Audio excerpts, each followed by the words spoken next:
morning and welcome back to each and everyone who are watching this podcast, Wisdom Wisers.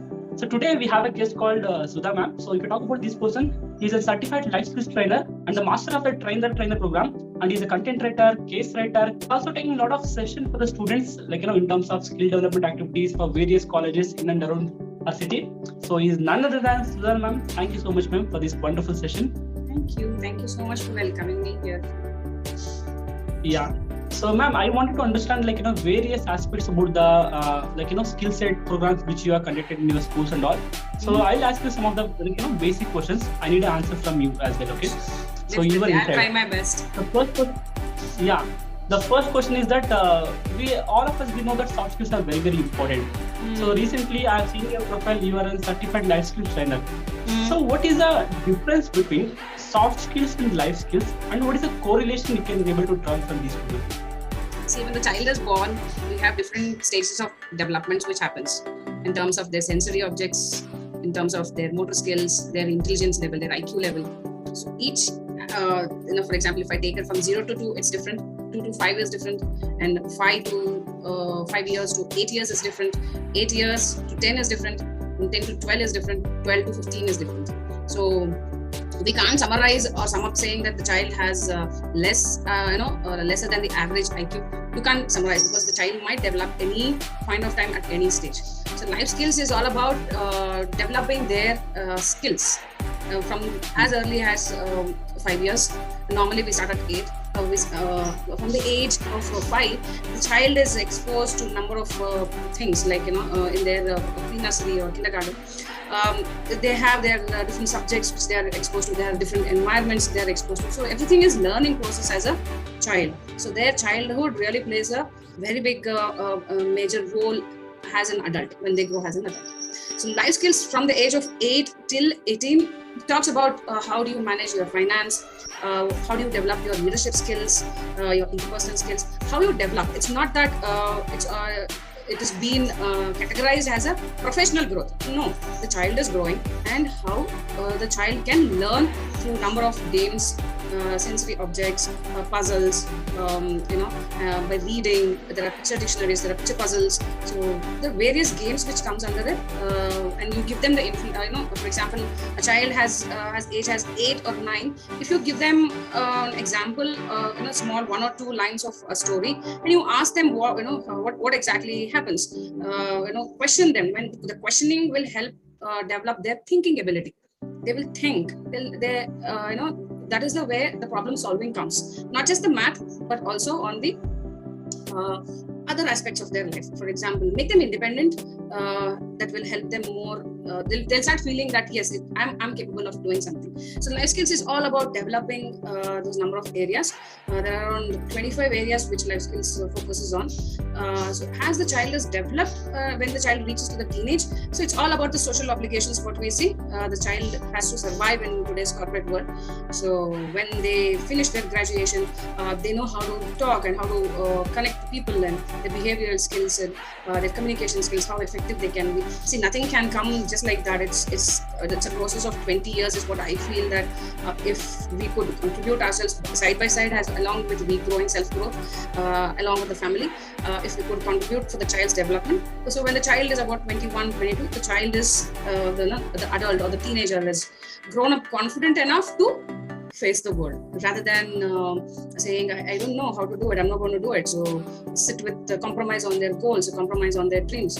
So we are telling them that if I can do it, you can also do it. You can do it much better at your best. So go ahead with it and develop yourself. Unless you learn new skills, your self-development doesn't happen. You should know how to implement that. You should know how to put them into the action. My son had a very not so good handwriting. So I tried to tell him for about 9 years, almost from the age of 5-6 years, I tried to teach him how to write neatly, but it didn't happen. I didn't force him. I didn't abuse him, or I didn't tell him that you cannot do it. I just kept telling Adi, you have to work on your handwriting. It's not happening. Even the teachers are complaining.